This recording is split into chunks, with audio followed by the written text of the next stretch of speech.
Boa noite, gente. Agora a gente vai ler Esther 6 e a gente também vai começar o livro de Romanos, capítulo 1. Então não perde, fica nesse vídeo até o final. Amã é obrigado a honrar Mardoqueu. Naquela noite, o rei não conseguiu dormir, por isso ordenou que lhe trouxessem o livro das crônicas do seu reinado e que lessem para ele. E foi lido o registro de que Mardoqueu tinha denunciado Bigtan e Teres, dois dos oficiais do rei que guardavam a entrada do palácio e que queriam conspirar para assassinar o rei Xerxes. Que honra e reconhecimento Mardoqueu recebeu por isso? Perguntou o rei.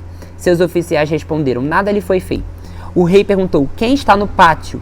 Ora, Amã havia acabado de entrar no pátio externo do palácio para pedir ao rei o enforcamento de Mardoqueu, na forca que ele lhe havia preparado.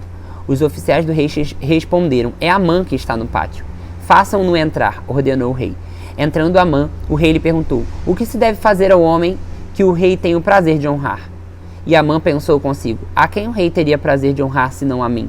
Por isso respondeu ao rei, ao homem que o rei tem prazer de honrar, ordena que tragam um manto do próprio rei e um cavalo que o rei montou, e que ele leve o brasão do rei na cabeça.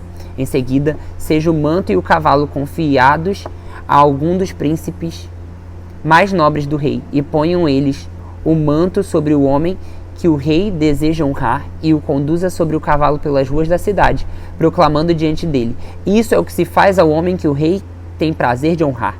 O rei ordenou então que Amã vá depressa, apanhar o manto e o cavalo, e faça ao judeu Mardoqueu o que ele sugeriu. Ele estava sentado junto à porta do palácio real, no caso Mardoqueu, né? E não omita nada do que você recomendou que faça a ele. Então Amã apanhou o cavalo, vestiu Mardoqueu com o manto e o conduziu sobre o cavalo pelas ruas da cidade, proclamando à frente dele, isso é o que se faz ao homem que o rei tem prazer de honrar. Depois disso, Mardoqueu voltou para a porta do palácio real. Amã, porém, correu para sua casa, com o rosto coberto, muito aborrecido, e contou a Zeres, sua mulher, e a todos os seus amigos, tudo o que lhe havia acontecido. Tanto os seus conselheiros como Zeres, sua mulher, lhe disseram, visto que Mardoqueu, diante de quem começou a sua queda, é de origem judaica, você não terá condições de enfrentá-lo. Sem dúvida, você ficará arruinado. E, enquanto ainda conversavam, chegaram os oficiais do rei, às pressas, levaram a Amã para o banquete que Esther havia preparado. Gente, isso aqui tá muito novela. Continuem acompanhando os vídeos da noite pra gente saber o que vai acontecer no final da história de Esther, né? Agora bora para Romanos 1, que é uma das cartas que Paulo escreveu aos cristãos, né, que estavam em Roma. Paulo, servo de Cristo Jesus, chamado para ser apóstolo, separado para o evangelho de Deus, o qual foi prometido por ele de antemão, por meio dos seus profetas nas escrituras sagradas, acerca de seu filho, que, como homem, era descendente de Davi, e que, mediante ao Espírito de Santidade, foi declarado Filho de Deus com poder pela sua ressurreição dentre os mortos, Jesus Cristo, nosso Senhor. Por meio dele e por causa do seu nome, recebemos graça e apostolado para chamar dentre todas as nações um povo para a obediência que vem pela fé. E vocês também estão entre os chamados para pertencerem a Jesus Cristo. Os que estão em Roma são amados de Deus e chamados para serem santos. A vocês, graça e paz da parte de Deus, nosso Pai, e do Senhor Jesus Cristo. Antes de tudo, sou grato a meu Deus, mediante Jesus Cristo, por todos vocês, porque em todo o mundo está sendo anunciada a fé que vocês têm. Deus, a quem sirvo de todo o coração pregando o evangelho de seu Filho, é a minha testemunha de que sempre me lembro de vocês em minhas orações e peço que agora, finalmente, pela vontade de Deus, seja aberto o caminho para que eu possa visitá-los. Anseio vê-los, a fim de compartilhar com vocês algum dom espiritual para fortalecê-los. Isso é, para que eu e vocês sejamos mutuamente encorajados pela fé. Quero que vocês saibam, irmãos, que muitas vezes planejei visitá-los, mas fui impedido até agora. Meu propósito é colher algum fruto entre vocês, assim como tenho colhido entre os demais gentios. Sou devedor tanto a gregos como a bárbaros, tanto a sábios como a ignorantes. Por isso estou disposto a pregar o evangelho também a vocês que estão em Roma. Não me envergonho do evangelho, porque é o poder de Deus para a salvação de todo aquele que crê, primeiro do judeu, depois do grego, porque no evangelho é revelada a justiça de Deus, uma justiça que do princípio ao fim é pela fé, como está escrito, o justo viverá pela fé.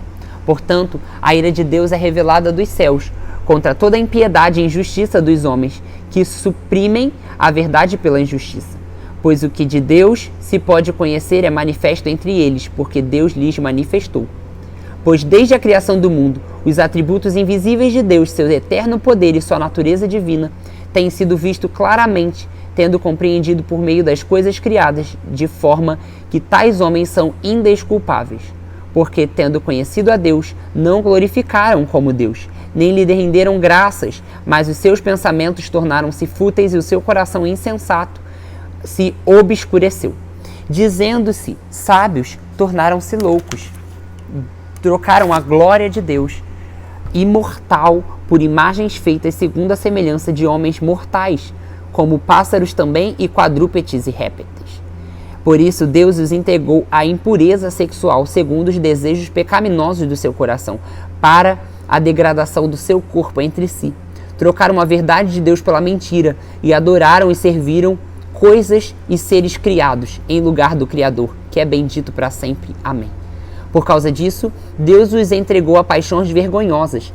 Até as suas mulheres trocaram suas relações sexuais naturais por outras, contrárias. Da mesma forma, os homens abandonaram também as relações naturais com as mulheres e inflamaram-se de paixões uns pelos outros. Começaram a cometer atos indecentes, homens com homens, e receberam em si mesmo o castigo merecido pela sua perversão. Além do mais, visto que desprezavam o conhecimento de Deus, ele os entregou a uma disposição mental reprovável para praticarem o que não deviam. Tornaram-se cheios de toda sorte de injustiça, maldade, ganância e depravação. Estão cheios de inveja, homicídio, rivalidade, engano e malícia. São bisbilhoteiros, caluniadores, inimigos de Deus, insolentes, arrogantes, presunçosos. Inventam maneiras de praticar o mal, desobedecem os seus pais, são insensatos, desleais, sem amor pela família, implacáveis. Embora conheçam o justo decreto de Deus e de que as pessoas que praticam tais coisas merecem a morte, não somente continuam a praticá-las, mas também aprovam aqueles que as praticam. É isso, gente. Amanhã pela manhã nos vemos para mais 2 capítulos.